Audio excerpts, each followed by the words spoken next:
E eu queria saber da tua história, cara. Como que é a tua história? Desde criança você se interessava? Você começou a ler mais? Você lia antes do que as pessoas? O que viram em você que você era um cara diferente? Como que é a tua história? Eu comecei a falar muito cedo, né? Eu comecei a falar com 6 meses de idade, já falava com uma fluência razoável, assim, já conversava, né, com os adultos. E eu só descobri realmente que eu tinha um QI mais elevado quando eu tinha 3 anos de idade, porque eu chutava as pessoas, quando a pessoa passava a mão na minha cabeça, que menino bonitinho, eu ficava nervoso e chutava, a pessoa não gostava que fizesse, tu me tratava como se eu fosse criança, eu não Sei. gostava disso. E aí minha mãe me levou num psiquiatra e num psicólogo, né?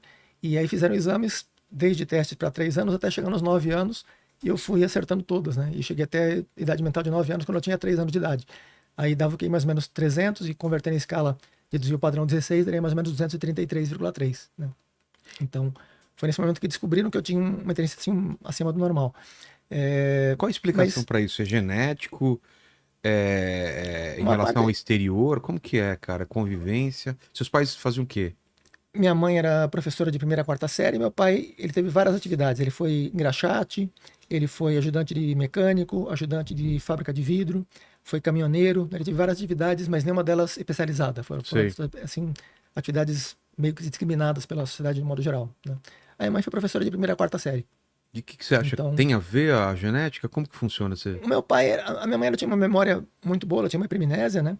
Meu pai também tinha hipermnésia, meu pai era muito inteligente, só que ele não teve instrução nenhuma praticamente. Ele foi uma pessoa que ele estudou até a segunda série do primário, né? Então, assim, ele sabia ler, sabia escrever, mas não tinha formação nenhuma. Então, assim, acho que uma parte é genética e uma parte, o treinamento também tem um papel assim relevante e uma parte é meio que mutação, né? Você tem É? efeitos aleatórios que acabam influenciando. A probabilidade de uma mutação gerar resultados positivos geralmente é baixa, né? Mas às vezes gera resultados melhores que o normal. Você tem, por exemplo, a média do. Geralmente as crianças, na nossa geração atual, elas crescem, elas chegam a uma altura um pouco maior do que a média dos pais, né? Se você pega antigamente, elas tinham mais ou menos a mesma estatura média dos pais, mas atualmente elas são um pouco mais altas e progressivamente, na verdade até nos anos 80, 90, dos anos 80 para cá meio que estabilizou, Sei. mas até os anos 80 as crianças tinham uma altura um pouco maior, então embora fosse menos provável que houvesse uma mutação genética com efeitos positivos, acabou acontecendo em alguns períodos isso aí. E a inteligência também, só que é um fator mais complexo do que só a altura, né? A altura é geralmente uma variável só. A inteligência são muitas variáveis combinadas, inclusive criatividade, memorização, capacidade de compreensão, de associação, de analogias, etc, né? Por exemplo, desde muito criança, tinha essa queda para o lado artístico, de desenhar com muita facilidade, ter facilidade de escrever textos, de me expressar também. Existem vários tipos de inteligência, não é? E como que mede esses tipos de inteligência? Tem inteligência corporal, o cara pode ser um atleta bom, o outro vai ser um músico. Como que funciona isso? Na verdade, o Gardner, ele. Quem que é o Gardner? Tem 3 Gardners famosos, né? Tem o Martin Gardner, que é da matemática, tem o Eugene Gardner, que trabalhou com o Lattes em 1950 e 1947, 1948, na Universidade de Berkeley, para a descoberta do meson pi produzido artificialmente, e tem o Gardner, Martin Gardner, Eugene Gardner, não me recordo do outro, que é o da psicometria, né? Sei. Esse Gardner da psicometria, ele propôs inicialmente 7 tipos de inteligência, depois 8 tipos, mas que não são exatamente inteligência, são talentos que ele chamou de inteligência, Tá. né? E tem o Guilford, que ele propôs um modelo com 120 tipos diferentes de inteligência. Ele usou análise fatorial e dividiu, né, em um cubo em 120 tipos diferentes. Inclusive, muitos deles nem são identificados. Só que são modelos muito esotéricos. Eles não têm. O do Guilford, ele é um pouco mais científico, mas ele é muito mal fundamentado no sentido da quantificação, né? Porque o conceito de fator de análise fatorial surgiu em 1904 com o Spearman. O Spearman propôs o fator G, que é uma característica geral, que as pessoas que têm aquela característica, elas se dão bem em muitas atividades diferentes. Fator G? O fator G do Spearman, né? Então, se você tem um Deve fator ter um G, ponto G também. não tem muita relação com o ponto G, Mas mas também é muito. Quem, quem, é uma quem for vantagem. inteligente Tem que conhecer o tem que ponto conhecer G. o ponto G também. É difícil de acessar, mas É, tem que tentar, pelo menos. exato. Tem que, com um pouco de E, esforço, você pode e o conseguir fator alguma G coisa. seria o quê, então? O fator G é o que eles chamam de inteligência geral, né, que serve para várias atividades diferentes. E É aí um tem feixe de conhecimento que você tenha? o termo técnico seria fator, né? De estatística seria um fator. Tá. Um fator é que você tem, por exemplo, você citou para você Cartunista, você é um quadrinista, né? Quadrinista, Na época eu era desenhista, né? Pintura, desenhista. desenho, Então, facilidade. você fazia desenho, você escrevia, É. você tem facilidade para oratória, para comunicação de modo geral, então você tem um conjunto amplo de habilidades.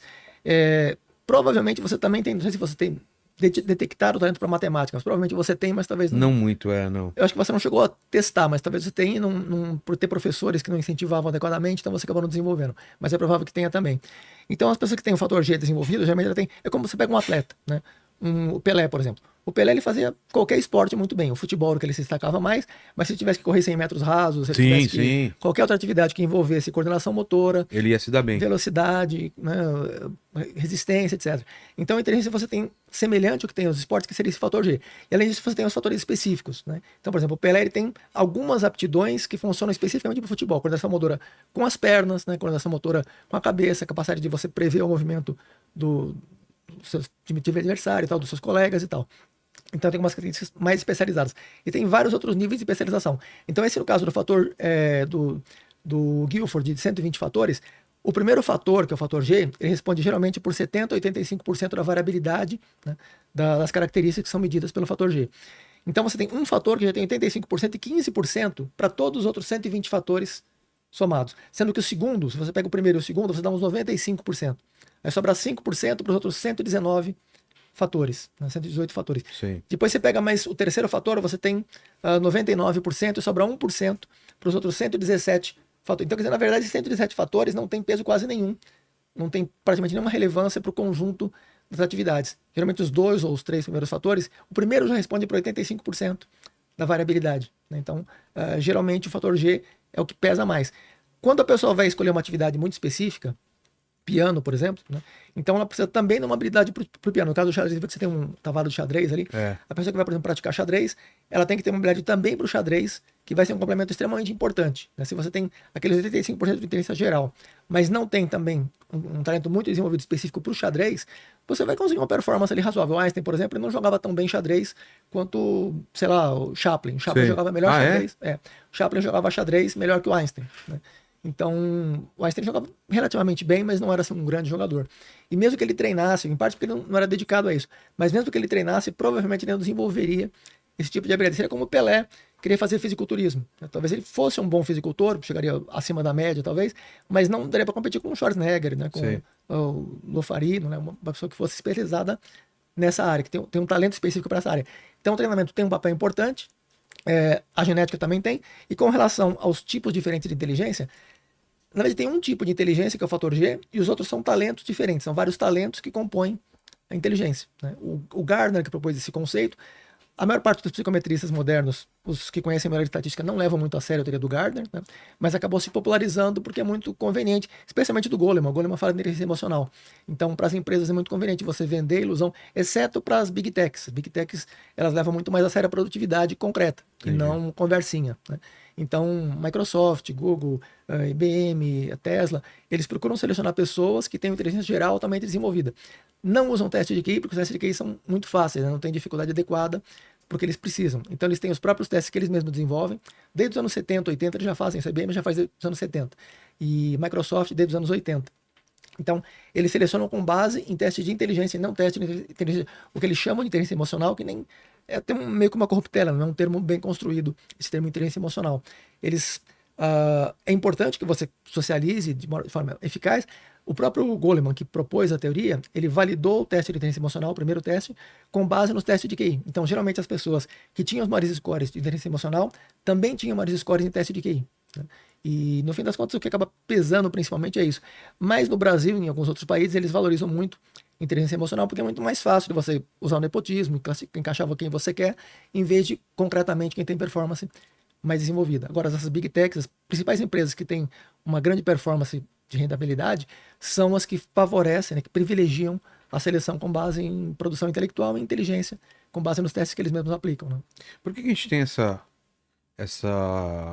noção, impressão de que o xadrez é o grande lance de pessoas inteligentes? Não, se o cara é bom no xadrez, ele é muito inteligente. Por muito tempo teve essa associação, né? Ou em matemática, ou física, né? Tem essa coisa dessas... São correlacionadas, né? São Tem a ver habilidades mesmo?